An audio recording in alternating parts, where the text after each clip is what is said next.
مبارزه با коррупсия فقط وظیفه مقامات حفظ حقوق نیست.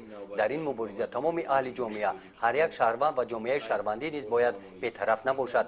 این سخنها را در همایشی که تحت عنوان نقش جامعه در تشکل مفکوره ضد کورپسیونی در ناحیه به نام میر سعید علی حمدانی دایر گردید بار دیگر به سهم اشتراکچیان رسانیدند.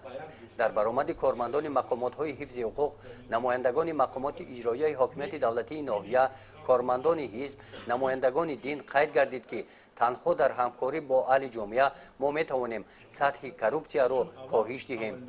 ذکر گردید که در 3 ماه اول سال روان با اشتراک کمیسیون جمعیتی مبارزه با کورپسیا نزد مقامات اجرایی حاکمیت دولتی ناحیه در واخوری با ساکنان جماعت های دهات، تشکیلات مؤسسه ها، بیمارخانه ناحیوی و دیگر کارمندان ساحه تندرستی صحبت واخوری ها دایر کرده شدند.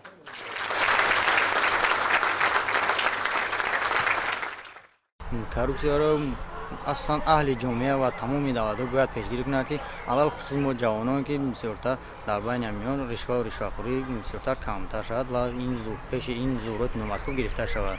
بین جوانان بسیارتر ترغیب و تشویق کنیم که به همین کارهای رشوه‌خوری رشوه‌ستانی راه ندهند و اصلا یک коррупсия آهسته دولت و جامعه را نیست می‌کند.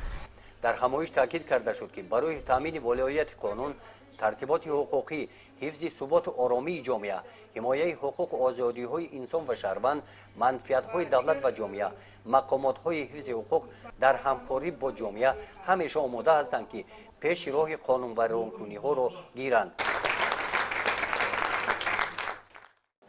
در جنبست همایش از جانب اختیاریان عاید معلومات درباره коррупсия و راه‌های مبارزه بر ضد آن به اشتراکچیان ورقه‌های اطلاعاتی تقسیم کرده شدند.